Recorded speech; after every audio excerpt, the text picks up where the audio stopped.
এ ভাই, আরে আমরা কি ভুল করলাম নাকি? আরে ফেসবুকে সবাই লেখালেখি করতেছে রংপুরে নাকি বাজেট আসবে না, রংপুরে নাকি সরকার বাজেট দিবে না। আমরা কি তাহলে ভুল করলাম? কি ভাই, একটু সাজেশন দেন তো। কি রংপুরে বাজেট দেবে না? কে বাজেট দিবে না? বাজেট কোথা থেকে হয়? বাজেট কোথা থেকে হয় ভাই? ট্যাক্স দিস না তুই? আমি ট্যাক্স দিই না, কেন বাজেট দিবে না?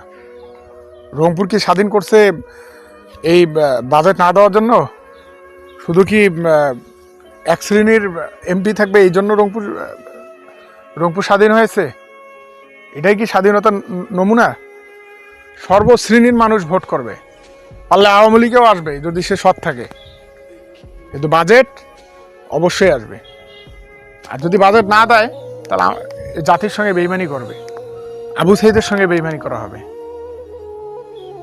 আগামী 5 বছর, আগামী 1 বছর আমরা দেখতে চাই রংপুরের কি উন্নতি হয়। যেহেতু জামাত রংপুরে নির্বাচিত হয়েছে, আমরা দেখতে চাই জামাত কি কাজ করে।